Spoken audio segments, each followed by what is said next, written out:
Livro de Tiago, capítulo 2. Agora, vamos lá. 1, versículo número 18, só para simplificar. Um homem pode dizer: Tu tens fé, e eu tenho obras. Mostra-me a tua fé sem as tuas obras, e eu te mostrarei a minha fé pelas minhas obras. Essa é a definição de justificado, pessoal, como está sendo usada aqui. Minhas obras justificarão minha afirmação de que tenho fé em Jesus Cristo, porque nos é dito que quando nascemos de novo, as coisas velhas se passaram, eis que tudo se faz novo. Não somos os mesmos. E se não houver mudança em nós, se não fizermos boas obras naturalmente, então nossa afirmação não tem fundamento. São nossas boas obras que justificam nossa afirmação de que temos fé em Jesus Cristo. Versículo 20. Mas queres saber, ó homem vão, que a fé sem obras é morta? Tudo bem. Agora, se alguém disser: eu tenho fé, tudo bem. Um dos meus filhos está de pé, sabe, em uma grande pedra e diz: eu tenho fé em você, papai. Você confia no papai? Eu confio no papai. Agora, meus filhos estão tão crescidos que é melhor não pularem no papai hoje. Eles vão matá-lo. Certo. Mas quando eles eram crianças, você confia no papai? Sim, eu confio no papai. Bem, pule. Eu pego. Ah, eu não consigo pular. Bem, por que você não consegue pular? Estou com medo. Bem, você confia no papai? Sim, eu confio no papai. Então pule. Então, eles estão apenas fazendo uma afirmação. Eles estão apenas fazendo uma afirmação. Mas até que eles saltem, essa afirmação não é justificada. É o salto que prova que a afirmação é autêntica. É isso que ele está dizendo aqui. Você diz que tem fé, mostre-me sua fé por meio de suas obras. Porque se você não realiza naturalmente boas obras piedosas para as pessoas, então sua afirmação de fé e essa fé, ele está falando sobre a fé em Jesus Cristo, é a salvação. Tudo bem, sua afirmação de que você nasceu de novo por meio da fé em Jesus Cristo é vazia e vã. Se essa afirmação não é justificada por boas obras, o que prova que você é uma nova criatura, você não pode deixar de ser um filho do diabo. Você não pode deixar de ser um pecador para ser um filho de Deus e nada é diferente. Suas boas obras são como sabemos que você não está mentindo. É isso que ele está dizendo. Certo. 1. Mas você quer saber, ó homem vão, que a fé sem obras é morta. Abraão, nosso pai, não foi justificado pelas obras? Essa palavra justificada aqui é que ele foi provado quando disse: eu creio em Deus, eu tenho fé em Deus. Sua afirmação foi justificada porque ele mostrou que era assim. O que você está afirmando do outro lado é o fato de que há um animal indeterminado ali. É indeterminado e a primeira vez que o animal late, ele se torna um cachorro. O que isso quer dizer é que se você é um cachorro, você vai latir e quando você late, isso prova que você é um cachorro. Certo, você não se torna um cachorro latindo. Você late porque é um cachorro. Você não se torna um filho de Deus por boas obras. Você prova ao mundo que você já é um filho de Deus por suas boas obras. É isso que a passagem está dizendo.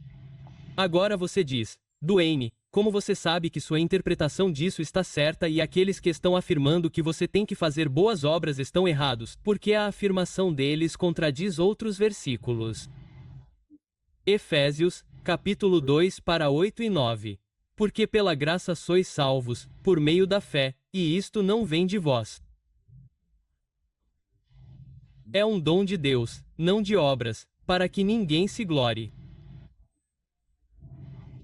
Então, você tem uma passagem no Novo Testamento que diz que você não é salvo por boas obras. E então as pessoas interpretam mal essa passagem e dizem que você só é salvo por boas obras. Bem, ouça, a Bíblia não se contradiz. A única coisa que se contradiz é seu cérebro carnal. Então, se sua interpretação das Escrituras contradiz outras interpretações claras das Escrituras, então o problema é que você está interpretando mal um dos versículos das Escrituras. E geralmente isso ocorre por causa de sua compreensão insuficiente da língua inglesa. Mas se sua interpretação dessas Escrituras dentro do contexto e dentro do inglês corresponde a esta, pronto. Não é difícil. Não é difícil. Você sabe, as pessoas comentam e dizem: Duane, aqui está este versículo. E elas vão para 2 Pedro, capítulo 2, e jogam isso aqui e ignoram todos os outros versículos. Todos os versículos sobre os quais falo, tudo, elas ignoram. Certo? E eles dizem, aqui está este. E em vez de tentarem reconciliar as Escrituras, porque as Escrituras não mentem e não se contradizem, eles ignoram os versículos. E vocês dizem, esperem, bem, vocês estão ignorando o capítulo 2 de 2 Pedro quando se trata da predestinação. Não, não estou. Eu os reconciliei. Está tudo muito claro. Está tudo muito claro no contexto e no português. Vocês dizem, bem, Deus diz que justificará a quem ele justificará. Sim. Sim. Mas a Bíblia nos diz a quem ele justificará. Ele justificará aqueles que vierem a ele com arrependimento. Vocês têm duas pessoas se afogando em uma piscina na sua frente e vocês têm o poder de salvar qualquer uma delas. Vocês escolhem salvar aquele que diz, vocês virão me salvar? E vocês escolhem não salvar aquele que não diz, vocês virão me salvar? Isso não significa que você está colocando a mão na cabeça daquele que não quer ser salvo e empurrando-o para baixo d'água. Você escolhe salvar aquele que pediu arrependimento. Você volta para Esaú. Deus sabia de antemão as escolhas que Esaú faria. Ele disse, bem, Deus odiava Esaú. Aí está você. Você é um afaste-se, Duane. Fique quieto. Você é analfabeto em inglês. Jesus disse no Novo Testamento, se você não odeia sua mãe e seu pai, não pode me seguir. Agora, você acha que ele realmente quer dizer ódio pela definição que usamos hoje? Se acha, você é um idiota, certo? Não. Se você procurar a definição real de ódio naquela palavra ali, significa sem amor. Sem amor. É isso que realmente significa. Essa é a definição real. Mas você é tão analfabeto e tão teimoso que não vai sentar e realmente usar seu cérebro para dizer: Jesus realmente quer que odiemos as pessoas. Uau, eu simplesmente não consigo. Certo? Bem, eu odeio minha mãe e odeio meu pai porque amo Jesus. E, portanto, Deus deve ter escolhido, eu vou odiá-lo. Então, eu vou odiá-lo e vou jogá-lo no inferno só porque, que diabos? Bem, eu sou Deus e posso fazer o que eu quiser. Sério? Sério? Em vez de definir isso como Deus sabia as escolhas que Esaú faria. Deus era. Esaú nasceu do pecado e da rebelião. Tudo bem, é aí que Esaú. Desculpe, deixe-me voltar atrás. Tudo bem. Vou voltar atrás e retirar o que disse. Eu tinha outra coisa e minhas palavras estão emaranhadas uma na outra. Risque isso. Jacó e Esaú. Mas Deus sabia as escolhas que Esaú faria. E então Deus fez uma escolha. Deus fez uma escolha com base em seu conhecimento prévio, que é a Escritura, de amar Esaú menos do que amava Jacó porque sabia que Esaú o rejeitaria. E ele salvou. Ele escolheu quem decidiu escolher com base em seu conhecimento das escolhas que eles fariam. Então, sim, ele salvou quem ele queria salvar. E você diz, bem, ele os criou para a destruição. Bem, aí está a resposta para sua pergunta que você continua me fazendo. Deus realmente sabia de antemão que as pessoas o rejeitariam e os criariam de qualquer maneira? Sim. Sim. Ele os criou para sua destruição. Mas isso foi baseado em suas escolhas.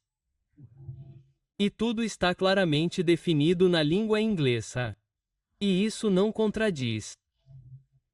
E isso não faz com que Deus pareça ser algo que ele não é em caráter. E isso não o isenta de sua responsabilidade de humilde e amorosamente dar o evangelho a todos que puder, porque ele não deseja que ninguém pereça.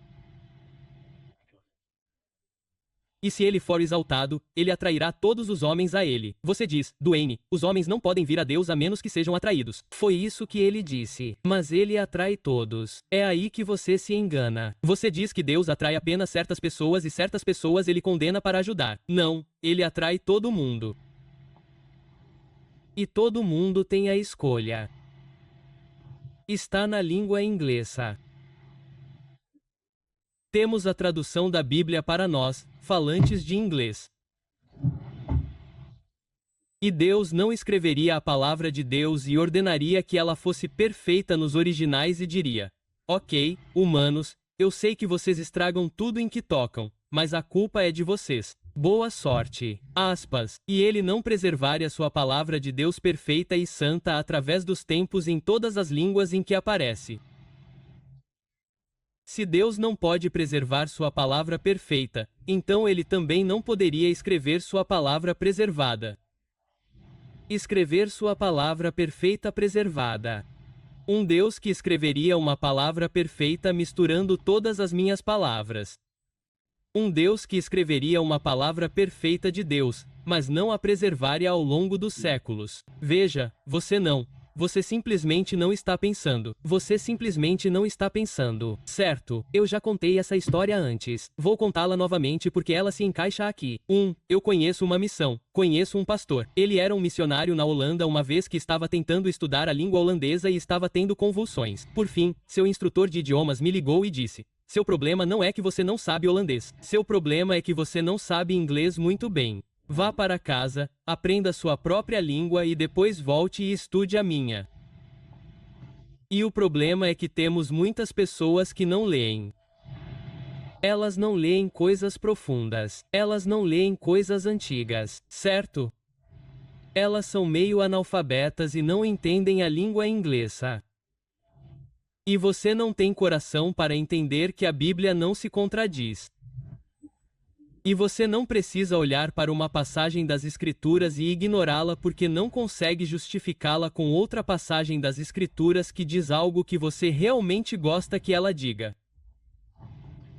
Ou, mais precisamente, hoje em dia, diz algo que algum pregador de quem você realmente gosta que ela diga.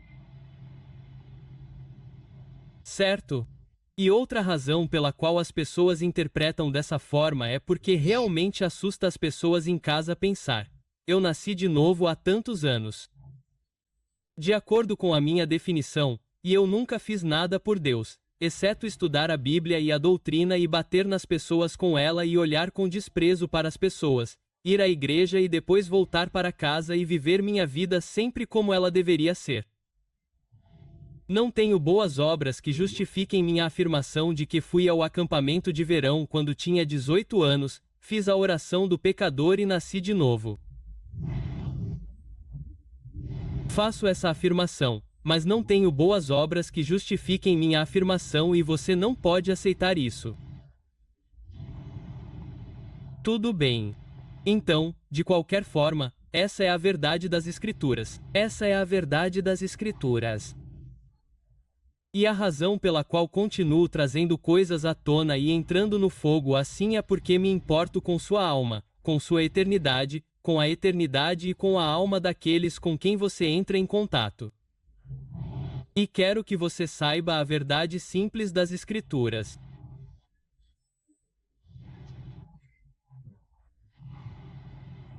Deus não nos deu este livro precioso e nos deu o Espírito Santo para que péssemos pela vida emaranhados e amarrados, derrotados, confusos e julgadores por toda a vida.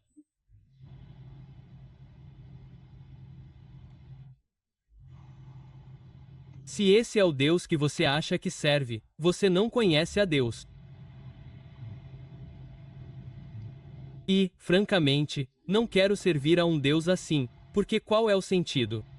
Eu sei, cristão, vou terminar com isso. Eu sei cristãos agora. Se eu não soubesse o que é o cristianismo e você viesse até mim e dissesse: Duane, existe um céu. Os cristãos vão para o céu e existe um inferno. E o inferno é um lugar muito, muito ruim. E se você não se tornar um cristão, você irá para o inferno.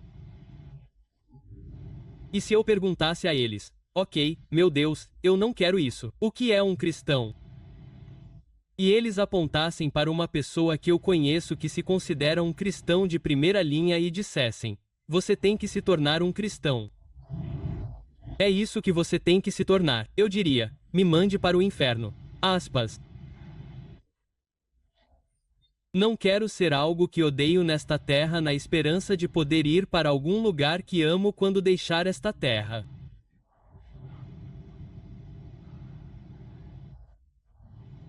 A eternidade é apenas uma continuação da sua vida hoje.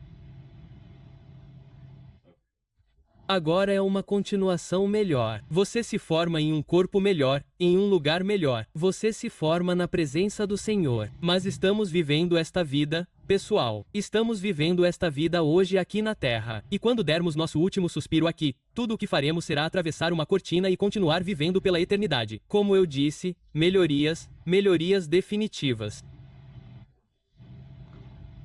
Mas muito do que sua eternidade será baseado em como será sua vida hoje aqui na Terra. E sim, podemos mostrar isso nas Escrituras também. Mas a questão é que Deus não pretendia que você fosse derrotado, confuso e perdido. Todas as respostas estão aqui e são todas respostas simples. Certo? Tudo bem. Então, de qualquer forma, espero que isso ajude você e, então, continuaremos lendo. Continue orando, continue estudando, continue pensando. Veja quantas vezes no Novo Testamento somos instruídos a meditar. Agora, isso não é se abaixar, cruzar as pernas no chão e dizer, é pensar, desligar tudo e sentar ali e apenas pensar, ponderar, considerar e organizar as coisas em sua cabeça. Continue orando, continue estudando, continue meditando e você obterá as respostas.